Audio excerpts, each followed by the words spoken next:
Bibbidi bobbidi baboo. All right. I'm a silly sounding gentleman. And the home of the brave.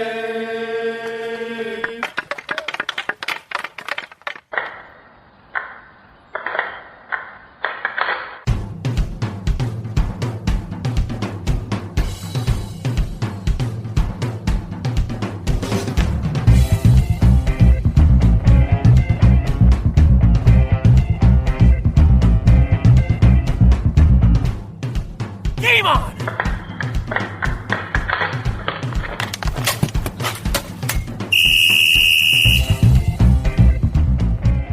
Welcome to episode 53 of the Hit the Deck podcast, where we talk deck hockey, street hockey, ball hockey. It's hockey in sneakers.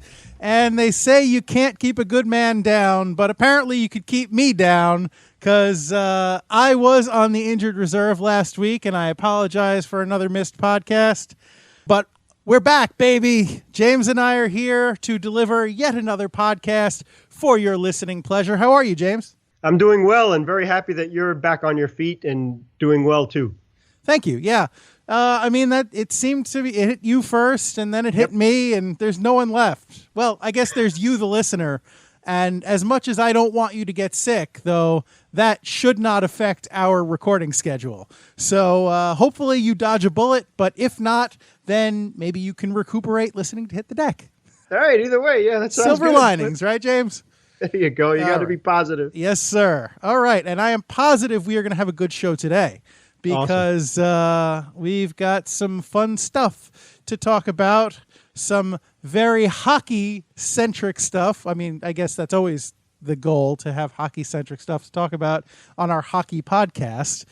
But we've got a big old deck hockey thing. We've got something coming up. We've talked about it in the past, but maybe we will have an extra special somebody on the podcast to talk about a certain something. I know I'm being cagey, but I'm trying to whet your appetite. You know, I'm trying to build the suspense, draw it out. You can't see me, but I'm like rotating my arms like I don't even know. Forget it. Anyway, I am rambling, which means I'm back, baby.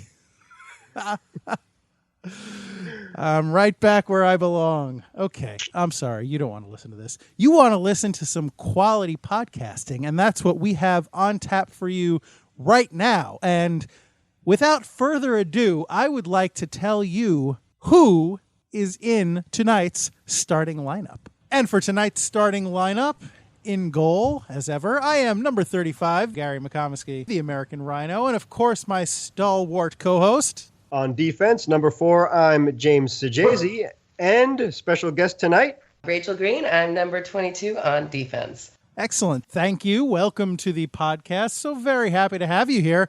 And before you say anything else, I'm sorry, but I am going to put you on pause very briefly, just if you will indulge us. So James, you can't see me pointing to him, but I assure you I am. That James right there is going to be so good as to tell all of us what is on deck for this podcast. So if you would, sir. Thank you, American Rhino. No, thank you. Rose Charities Deck Hockey Tournament. LIQ All-Star Brad was the first to tell us about this fun tournament 2 years ago, so the American Rhino and I played in the 2015 event. Gary and I told you how much fun that tournament was in HTD4, but with the 2017 Rose Charities Deck Tournament coming up on Saturday, April 29th, we have a special guest who can really fill us in on why you should sign up to play too. Miss Rachel Greene, the Rose Charities Executive Director, joins us for an interview. Fantasy Hockey Part A. A huge thank you to Katie Donnellan for inviting me to the MetLife NHL Pro Camp held at Sky Rink in Chelsea Piers, NYC. Much more on this amazing experience when we have the time to really talk about it in the next Hit the Deck. But anytime a hockey fan can rub elbows with a living legend, the likes of Mr. Adam Graves, play ice hockey all morning, receive signed sticks, pucks, and photos by Mr. Graves, it needs to be bragged about ASAP. The only thing missing was the American Rhino. And HTD PBP. Our next game is Saturday night, April 22nd at 9 p.m. It's a postseason semifinal between Anthony Novello and the Misfits as they take on Jeff Ricciardi and the undefeated Dazed and Confused live from the Sports Arena in Long Island, New York.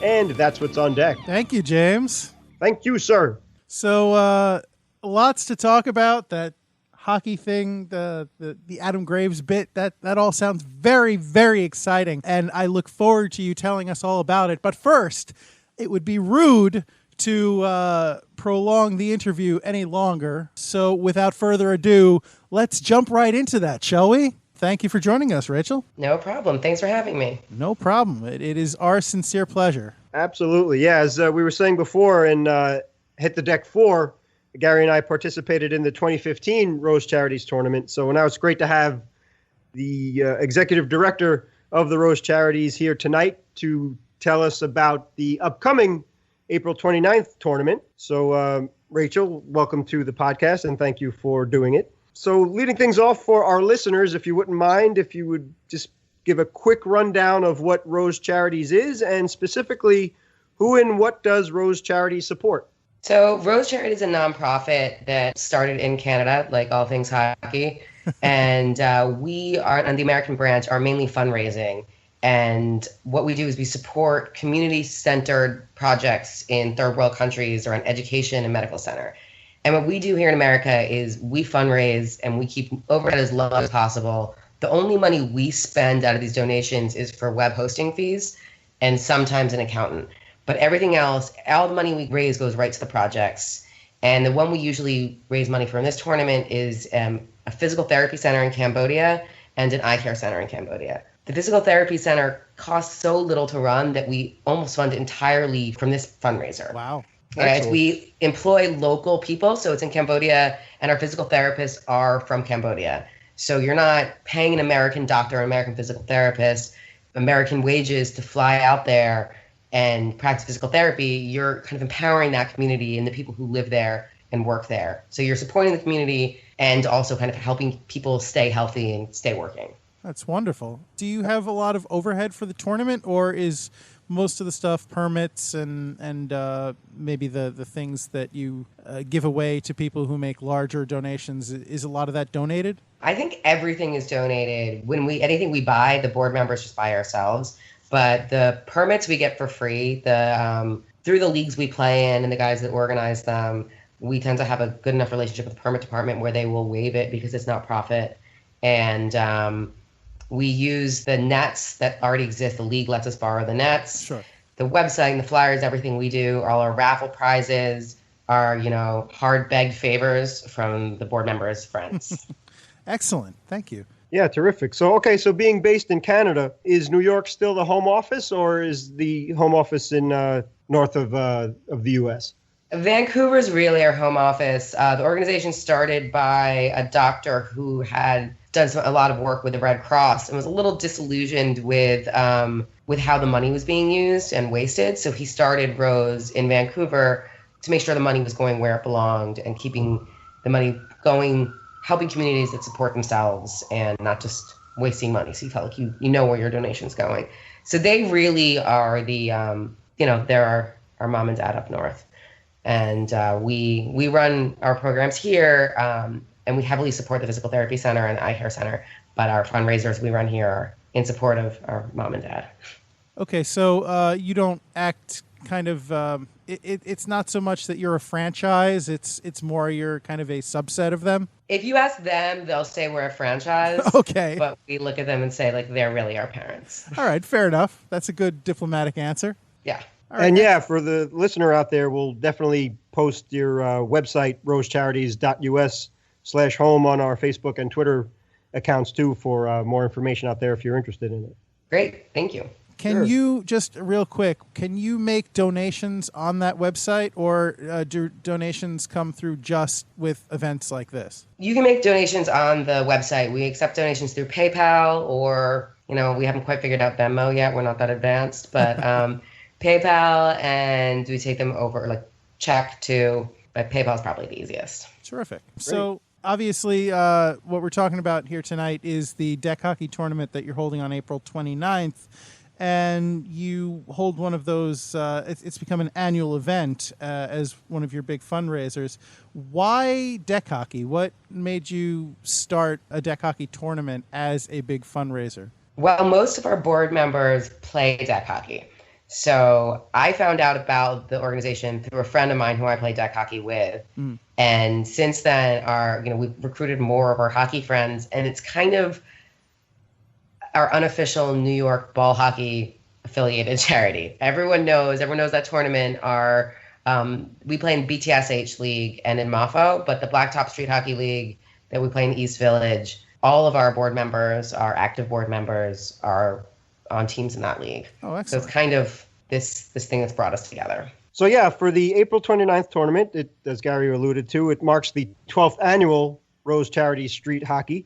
How did you guys connect with MAFO? Just because of their sister deck league of Blacktop? Yep, a lot of us play. I think most of our board members, I think 3/4 of our board members also play in MAFO. Oh. And a friend of mine used to run a tournament there for breast cancer and then moved back to Canada. And I'd helped him run that tournament. So we kind of expanded on it and focused it on Rose Charities. Now, I have to ask, so like James said, that both of us played in the tournament a couple years ago, and we had a great time. It really was a wonderful experience, and a lot of great people, great atmosphere. Occasionally things got a little heated, but by and large, it was just a bunch of people having fun and playing some clean games. And as I mentioned, I will be happy to be able to play again this year. I'll be in goal for one of your teams. And fortunately, a couple of the other guys that we play with will also be able to play. And so really, how does that work? Basically, what I'm asking is, I know that the way I signed up and the way anyone who wants to, correct me if I'm wrong, anyone who wants to play to sign up would be to go to your website and to fill out the form online, the registration form. But who puts that all together and coordinates it into teams and into a viable tournament? Is that you guys? Is that MAFO? And is that done mostly on the day, or is it done mostly beforehand? That's us. That's how I spend my Friday night before the tournament. Okay. My boyfriend built me this really nice randomizer in Excel that will randomly make 8 teams. And we do that. And then we also offer the option for people to pay a little bit more and play together. Right. So if you want to play with your friends, you pay a little bit more. And because it's for charity. So sure. More. Yeah, James and I took advantage of that when we played a couple years ago. Yeah, and so we just go through and then we randomize it, and then we go through and try to match up the players that have asked to play together. Right. And we try to keep them teams as even as we can. I know 75% of the people that show up between these two leagues, and also from running it for so long, the same familiar faces. Sure. So we try to keep as balanced as we can. Sometimes we do a really good job and all the teams tie, and you end up with all of these ties. And then sometimes one team beats everybody. And sometimes my team wins, and that's always really fun for me. Yeah, I would imagine, yes.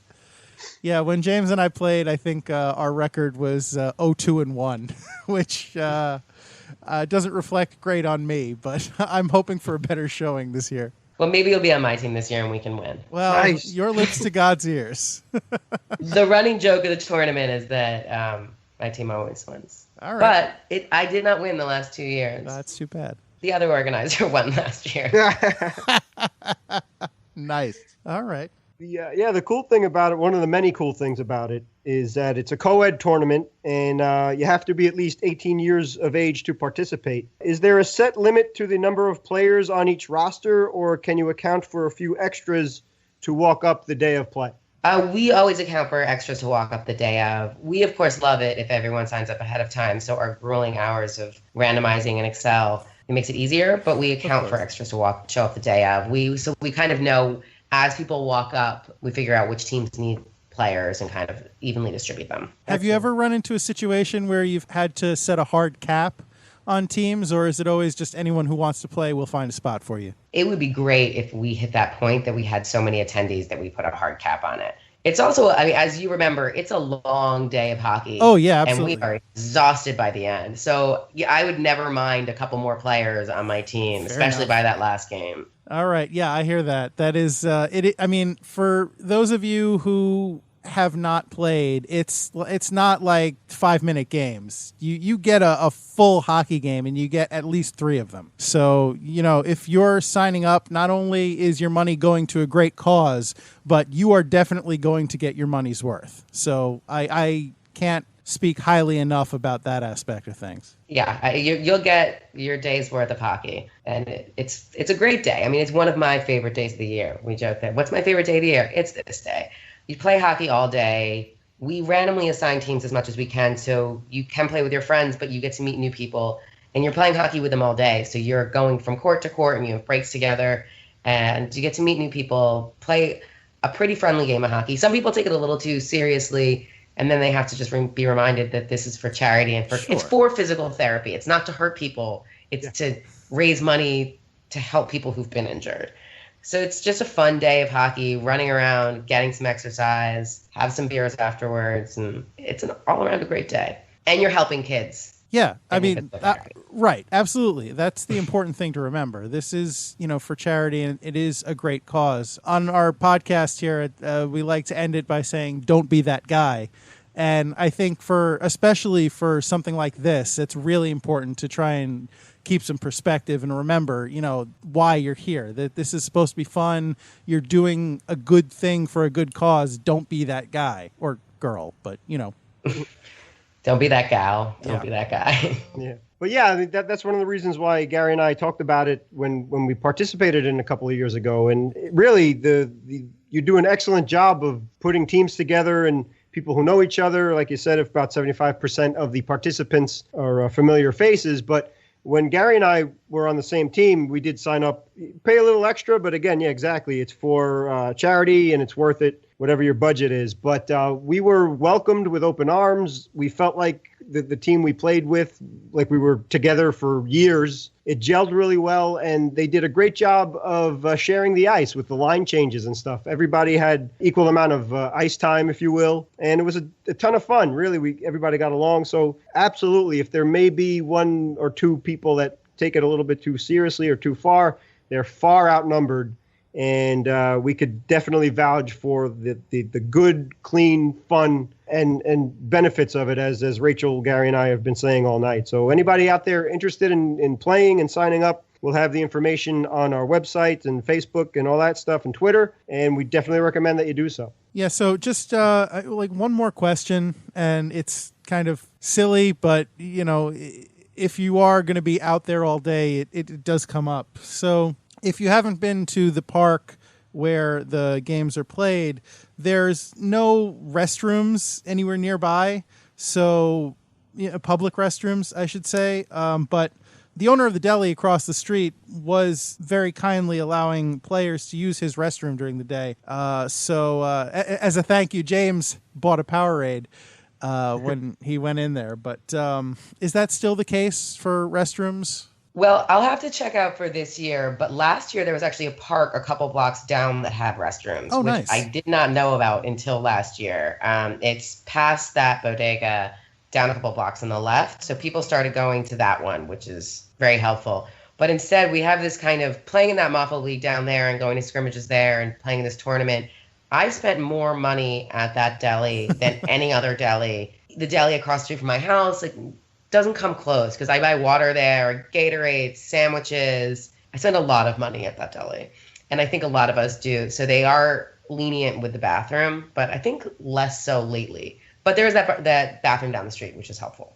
All right. So, but that there is somewhere to use the facilities if you need.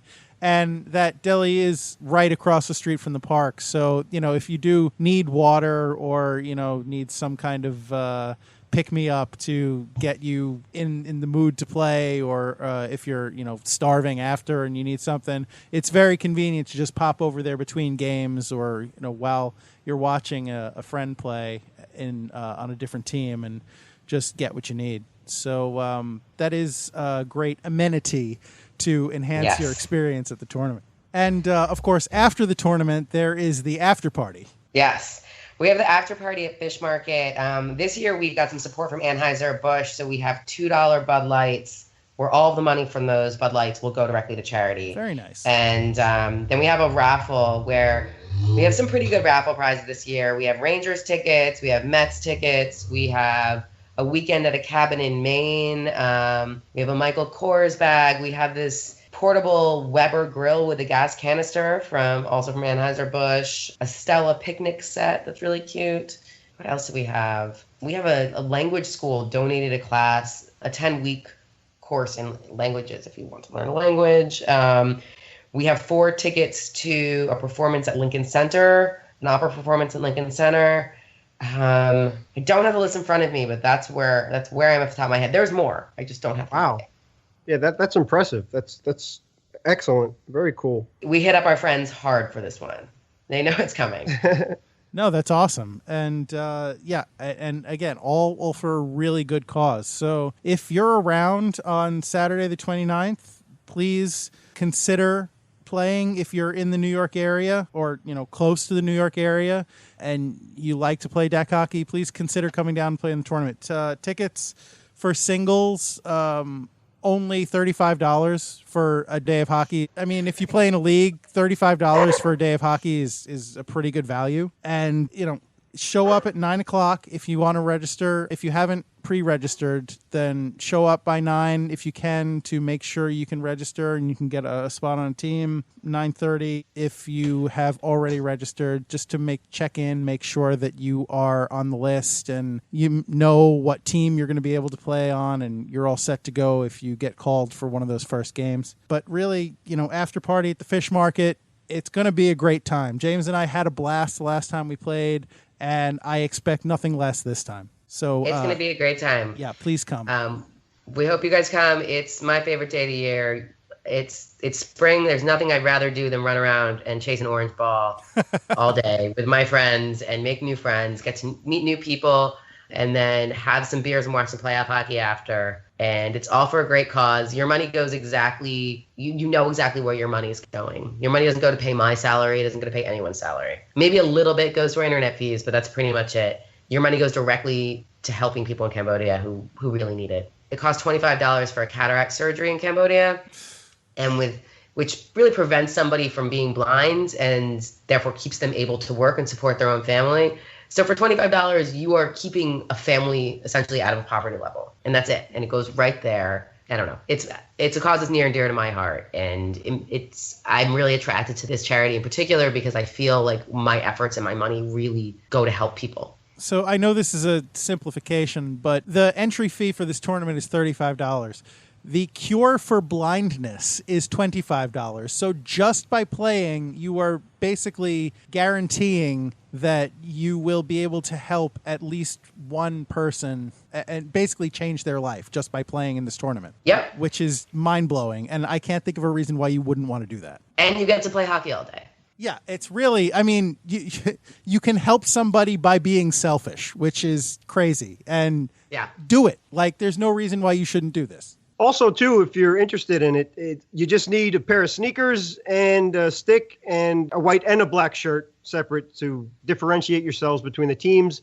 And is a helmet mandatory or just recommended? It's not mandatory. Helmet or glasses are recommended, but not mandatory. We try to keep the rules, keep the level of play pretty low, limit on the slap shots, less slap shots just because no one's wearing equipment except for your goalie. So we try to keep it as calm as possible so to reduce the likelihood of injury because we're not trying to injure people. But I usually wear helmet or at least glasses or goggles. Excellent. Sure. Yeah. All right. Terrific. Thank you so much, Rachel. Can you please tell us or tell the listeners once again how they can reach Rose Charities? Yes, our website is rosecharities.us, which is not .com, which is a little more complicated. And you can sign up for the tournament there, or you can reach out to me. You can email me. My personal email is probably easier. It's Greene, Greene, @gmail.com. And I'm happy to answer any questions or help you with registration or anything. Or if you just want to donate money because this sounds so amazing, you can donate money on the website as well. Yeah, please. If you can't, for whatever reason, if you can't make it down to play in the tournament, please consider donating to this cause because, like Rachel said, and you really are changing somebody's life by donating even a very small amount. So please consider it. It really is a great cause, and you'll feel good about yourself. You know, if nothing else, you will feel good about being able to help people, making a tangible difference, and knowing that your money is going to a good place. So, and for what it's worth, we are 501c3, so we can give you tax receipts, so you can help people, and it's tax deductible.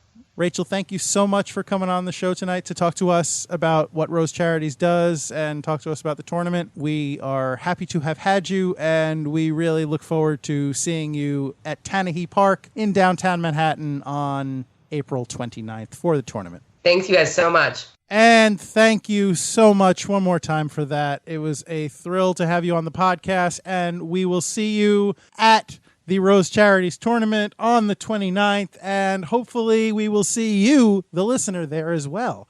But before that, before we see you at the tournament, we got to talk about this thing that James did this week.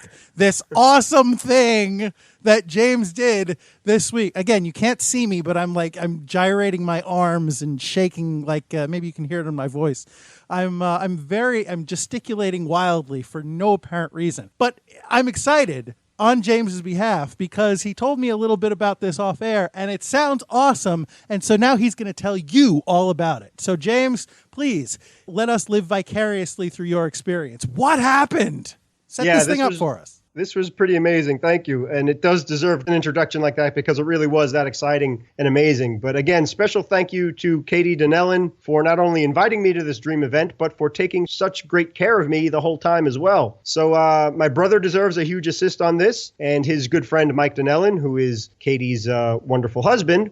Thank you, Mike and bro. Yeah, definitely. So the whole reason why I got involved in this whole thing was literally the day before it happened. It was on Tuesday, April 18th, I believe was the date. And so Monday afternoon late, my brother texted me, said, listen, Katie may have a spot for you in this incredible NHL Pro Camp thing. I'm thinking, okay, so try not to get my hopes up or whatever. Lo and behold, she had somebody dropped out, so she invited me. The reason being was Mike isn't really a huge hockey fan, so he was kind enough to recommend that my brother go because he knows what a huge Ranger fan my brother and sister-in-law are. So my brother was actually away on business, and then he threw my name in there, and I have nothing going on. So next thing you know, Katie asked me, and I got my stuff ready and traded in my sneakers for ice skates. But it was absolutely ridiculously amazing. It was 4 hours of hockey heaven. And yes, Adam Graves, number 9 for the New York Rangers, Stanley Cup champion, and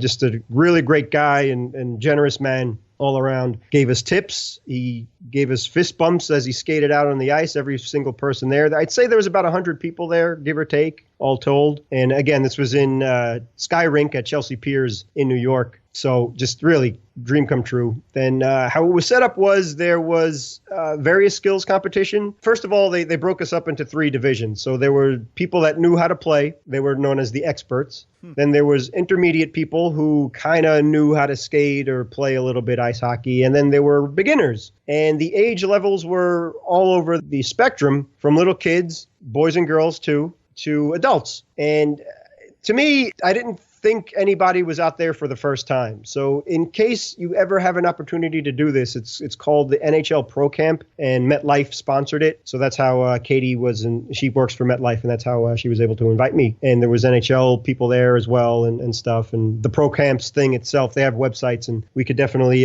for next edition, we'll put up all the links for that so you can find out more about it. But they really treat you like it's amazing. So they have a representative from the NHL, but a big name like Adam Graves. Last year they had Mike Richter, as a matter of fact. Oh.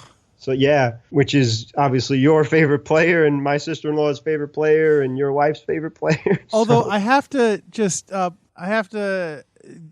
call a timeout here, James. Mm-hmm. Mike Richter was there last year. Now, this is maybe spoilers, but you told me off air that they didn't have any goalies for this exercise that you got to participate in.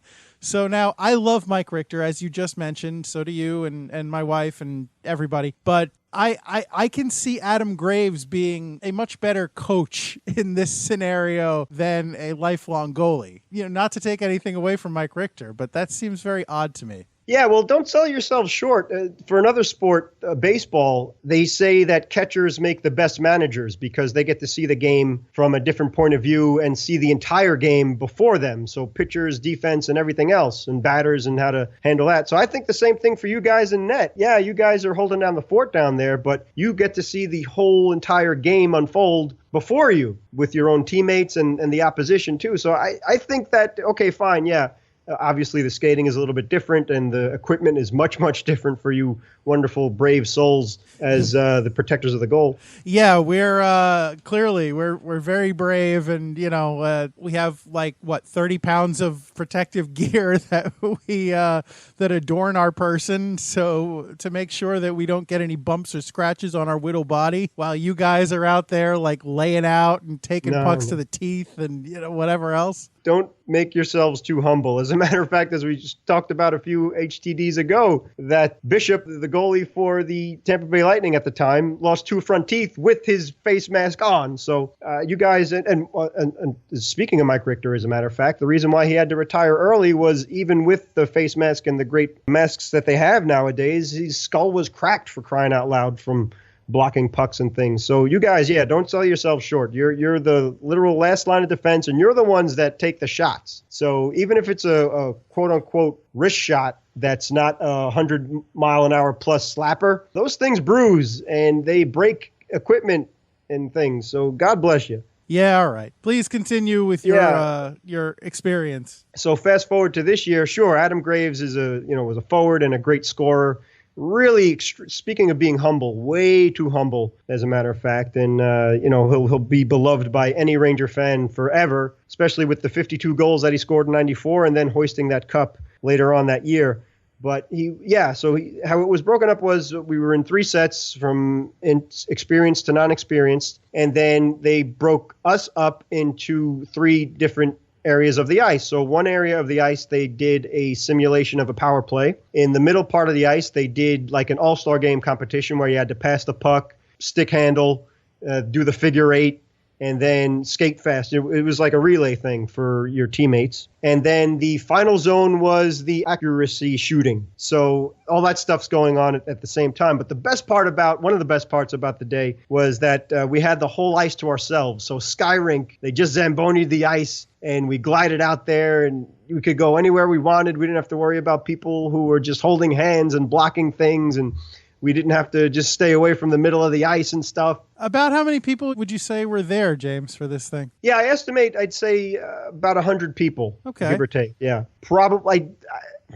That's just a rough estimation. I really couldn't say, but there was still plenty of room on the ice and everybody there. We all had, you have to sign a waiver, of course, just in case anybody gets hurt. But again, I didn't see anybody who's never skated before. Everybody looked like he was at least a little familiar with skating, and they supplied, if you needed hockey gloves, they supplied helmets, they supplied sticks, which Graves eventually signed too. And also they didn't go so far as to, you didn't have to worry about hockey pants, the actual official hockey pants with the padding on them, and you didn't have to worry about shoulder pads either. So there was no contact, no checking or anything. And then finally, after the skills competitions and the shooting accuracies and stuff like that and the simulated power play, and there were no goalies either, so you guys were sorely missed. We did a 5-minute scrimmage. So the first scrimmage was broken up with the coaches there. Besides Adam Graves, there were people from Chelsea Piers who actually knew how to play and coach and stuff. So they were very generous and very patient and very kind and encouraging. So if you're looking to do something like that, I definitely recommend that you ice skate beforehand just so you can experience it and have as much fun with the event as possible. So if you're a first timer, I wouldn't recommend it, but that's just me. And I never tried ice hockey before in my life, so this was just amazing. And as a tip of the cap to the American Rhino, when we did the pre-warm-ups, the skate, the free skate warm-ups, there was some pucks being thrown around that people could stick handle and stuff like that. So I went right behind the net and I cleared that thing like it was we were clearing the zone. So that was for you. I appreciate that. Thank you. Yeah, James. you're welcome.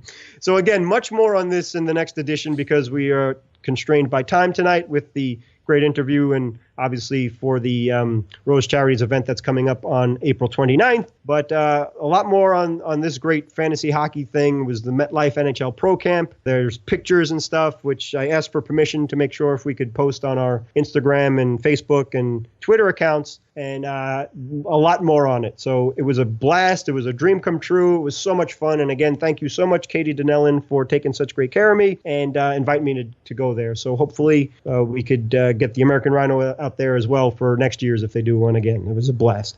All right. Well, one last question before we leave this topic and move on. I have to ask, you said that Gravy was signing sticks and stuff. Did you get any sticks or pucks or gear or body parts signed? I did get 2 hockey sticks signed and a puck. And funny story, and again, there'll be more on this in next week's edition of or next Hit the Deck. For the accuracy, I was 1 out of 10, and they actually gave me a certificate for getting one. So I was able to get an extra additional as a reward for that. We got a certificate and another picture, a meet and greet with Adam Graves. I got to shake his hand again and was extremely embarrassed and humiliated by it. And I got an extra really nice signed picture of Mr. Graves at that. So that was a little extra bonus at the end. But yeah, I got 2 hockey sticks and a puck, which was phenomenal. Awesome. Well, really, I look forward to hearing more about that accuracy thing next week. Okay. Because that sounds like a fun story. Oh, boy. All right. All right. But in the meantime, why don't we talk about something that's happening this week? And actually, depending on when you're listening to this, it may have already happened. But just because it already happened doesn't mean that you can't watch it, because that's how we roll here on Hit the Deck. If you do happen to be listening to it beforehand on Friday or Saturday specifically, then you would be well advised to know that Saturday, April 22nd at 9 p.m., we are going to be bringing back another edition of Hit the Deck Hockey. James and I are heading back out to the Sports Arena in St. James, New York, and we are going to call some playoff hockey. The NHL isn't the only league that's doing their playoffs right now. We are going to be calling one of the deck leagues out at the Sports Arena semifinal round matchup between the Misfits, who we have, you may recall, already called one game for in our inaugural edition of Hit the Deck Hockey, and the undefeated 10-0 Dazed and Confused. And that is going to be a bit of a David and Goliath game, I think. You know, obviously, Dazed and Confused has steamrolled their entire league this season, so they are looking very tough to beat. But the Misfits have shown a lot of scrap so far, especially in their first round playoff matchup, and you'll hear a little bit more about that on the broadcast on Saturday. So I do hope that you will join us on Saturday at 9 o'clock on our YouTube channel, Hit the Deck Podcast on YouTube. Check a link for it on our Facebook page at Hit the Deck, on our Twitter, Instagram. We'll be blasting out links to this game. So if you can reach us somewhere, then you can definitely find this game. And I think you will not be disappointed because it is going to be a barn burner, no doubt. Yeah, and just want to add one more thing to that, too. An excellent talking that up, Mr. American Rhino. If you can make it to the Sports Arena Saturday night in person, as good as the deck hockey play is, you should see the American Rhino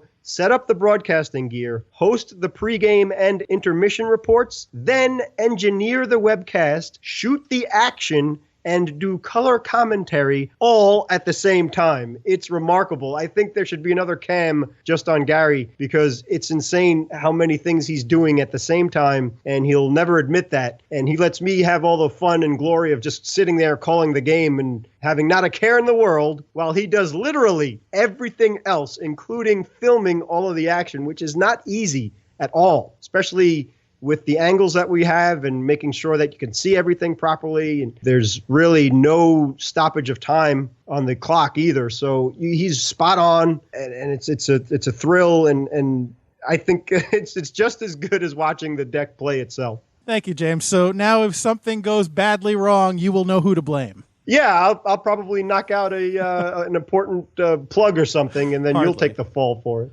But, James, I do want to give credit where it's due. Setting aside the important, compelling work that you do on the play-by-play, which is a big part of the reason why I think people tune in. You make it very interesting to listen to, and you do a great job of describing the action. You also are responsible for an improvement in the sound quality, which you can look forward to on this broadcast. If you have listened to our previous broadcasts, you will know that as great as they have been, there have been some sound issues.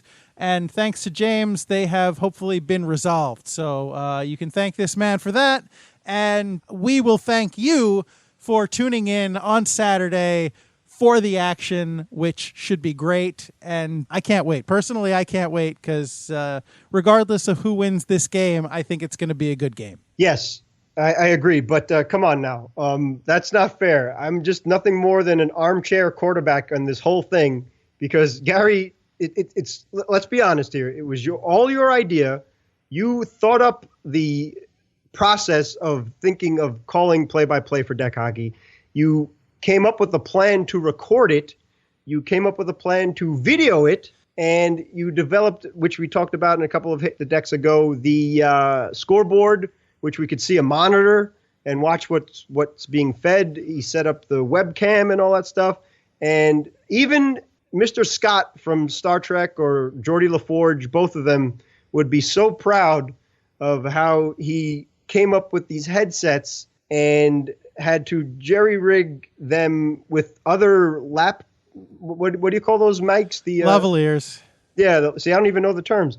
And he merged those two things to work as one, and then figured out the energy source, by the way, which is a portable power. What do you call those things? The portable generator. It's a power station. It's not actually a generator. It's like a big battery. Okay. But yeah, if you've seen our YouTube feature on the Build Your Own Scoreboard, then right at the beginning, I showed everybody the power station that is powering our LIQ scoreboard and is also powering our soundboard and our monitor, which happens to also be the LIQ scoreboard. But so double duty, which is nice. So powers our monitor that we use in the arena for our Hit the Deck hockey. And so, yeah, it's a nice piece of equipment to have. It's very handy, and it serves us well. Yeah, so all of these things, it's all his idea. He created it. He bought the equipment, he put it all together, and he made it work. And then on top of everything else, which is the most unfair thing, is that he lets me do the play-by-play. So it's really God bless you, sir. You're way too humble and way too kind and way too generous, and that's the truth. So stop deflecting and pretending that I have anything to do with this, because literally all I do is drive and then do the play-by-play, which is the easiest thing to do. I let you do the play-by-play because you're good at it, and it's one less thing I have to do. So it's a win-win for me, and let that be the end of it. All right. But Last minute remaining in the podcast.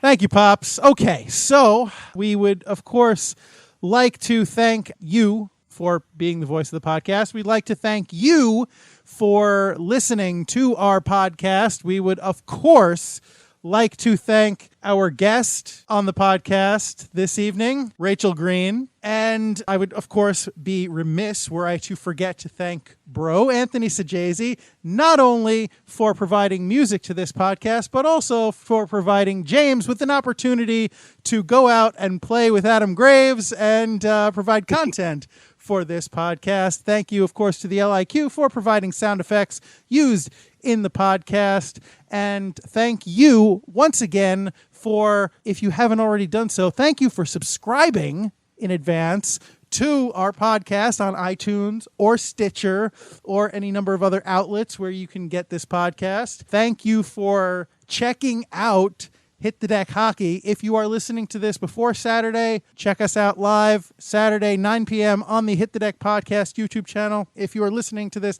after Saturday, feel free to go back to our YouTube page. It is there right now. You can still watch it. The game was awesome, I promise. So you'll be happy you did. I want to encourage you, if you don't know how to find that YouTube channel, if you don't know how to find us, how are you listening to this? But regardless, please feel free. Email us at hitthedeck@gmail.com. Tweet at us at hitthedeckpod. Check out our Facebook page where the debate over which team will win this game on Saturday is raging, which is Hit the Deck. We are at Hit the Deck on Facebook and Instagram. Check out Instagram for awesome pictures, hopefully pictures of James's fun hockey experience, and really any silly picture we feel like posting. Check us out. I implore you. And hey, if you're going to YouTube anyway, subscribe. Please subscribe to us on YouTube for all of our segments of Hit the Deck Hockey, and especially for a bunch of video features, maybe having to do with the Rose Charities tournament, maybe not. I'm not saying. I mean, obviously I am, but I'm not saying just yet. But maybe in the coming weeks, you might have a whole bunch of things to watch on our YouTube page. So you will want to know when those go up. So head on over to our YouTube channel, Hit the Deck Podcast on YouTube, and subscribe there. Silvus Plate. Oh, boy. Okay. I think I've covered all the usual nonsense. James, catch me up. Have I missed anything? You have not. You have lived up to your American Rhino great goal skills. And also, I just want to add on, thank you. I'm glad you're feeling well and you're back on the air and you sounded great. And again, thank you very much to Katie Donnellan and MetLife for that amazing pro camp experience. Good job, James. Way to pick me up. All right. So that being said, I would just like to leave you with the idea, the notion that if you are playing in the playoff game with the Misfits and the Dazed and Confused on Saturday, or if you're playing in the Rose Charities tournament on April 29th, or really if you're playing any kind of hockey, anytime, anywhere, please, please, please, I would urge you, I implore you, I beg you to remember it's deck hockey. Don't be that guy. Thanks, everybody. Finn, stop it. It's not cute. Yeah. The dog is barking at any noise he hears. Wants to be on the podcast, I think.